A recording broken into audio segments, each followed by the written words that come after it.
Maddie, Yes. I think kailangan mo na mag-hire ng bagong copywriter at art director. Dahil may padating na bagong account. Okay. Thank you, Dayan. You're welcome.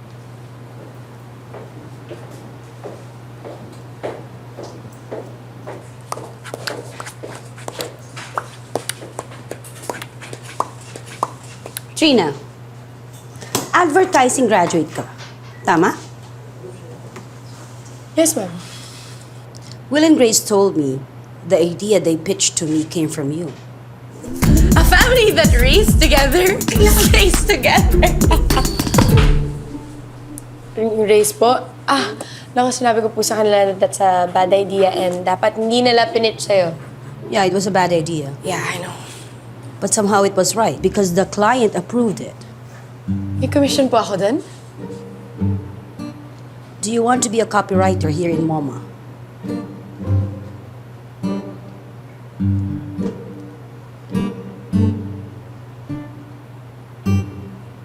Pag-iisipan ko po. Okay. Okay.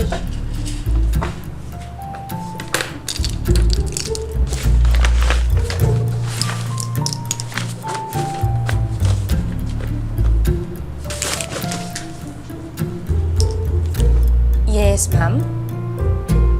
Oh, I need an answer. Sabi ko po pag-iisipan ko. Oo nga. Bakit? Gaano ba katagal mag-process ang brains mo? 1 linggo? 1 buwan? 1 taon? I need an answer now. Sige po, mag-apply ako. Thank you po for the opportunity. Good.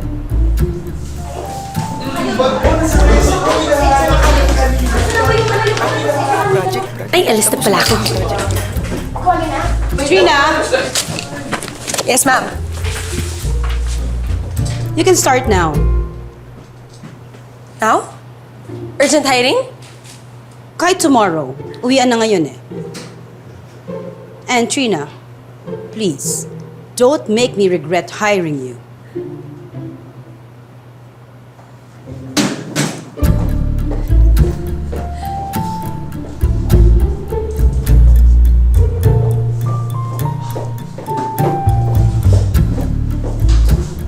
I won't.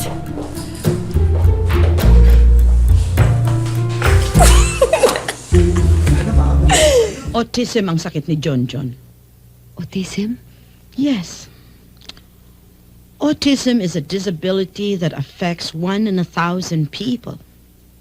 Usually lalaki. Just exactly what the cause is, wala pang nakakaalam kung ano ang sanhi nito. We don't know whether it's biological or what. But may mga simptomas yan. Usually, it is characterized by a profound withdrawal. Like, para bang wala silang nakikita. Wala silang naririnig. Para bang may sarili silang mundo. Pag naturuan naman silang magsalita, medyo mahirap din. Kailangan dahan-dahan at paulit-ulit. For example, pag sinabi kong ito'y Silya, kailangan ang kasunod niyan Silya din. Anong magagawa doon?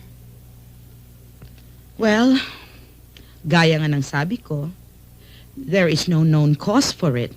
The best thing that science can do is to have special schools for autistic children where they can undergo therapy for learning. Huwag mong sisihin ang sarili mo. That's the usual thing. Parents blame themselves. No. Kailangan maging matatag ka. Kailangan ipakita mo sa anak mo na mahal mo siya. Kailangan ni John ang pagmamahal mo.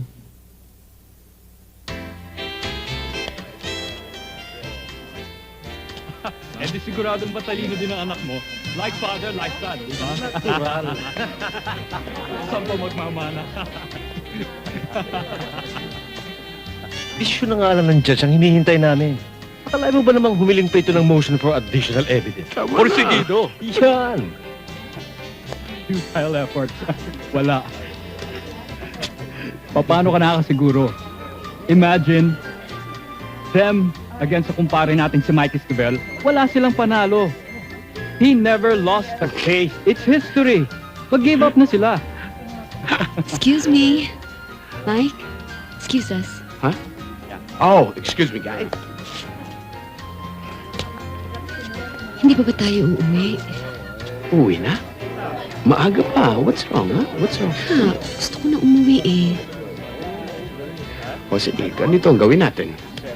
Magpahatid ka kay Mang Lino, tapos sabihin mo sa kanya, balikan lang niya ako. Hindi, gusto kita makausap.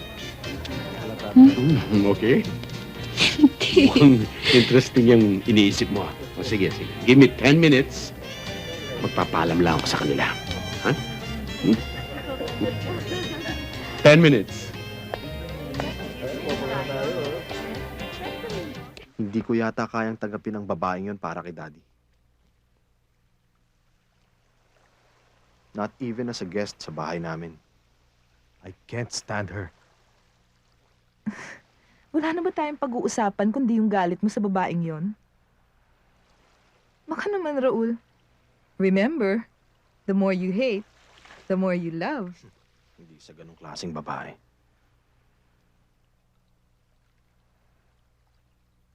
Okay. Tell me, how can I help? Marry me. Sa lalong madaling panahon. But I'm not ready. Marami pa akong... But it's the only way para matigil si Daddy sa kalokohan niya. Uunahan natin siya. Hindi siya papayag ng 2 kasal within a year. And that's the only way you can help me. I'm sorry.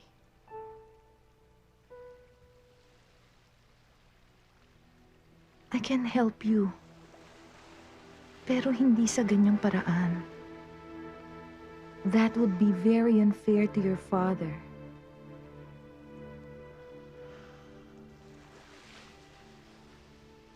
Raul,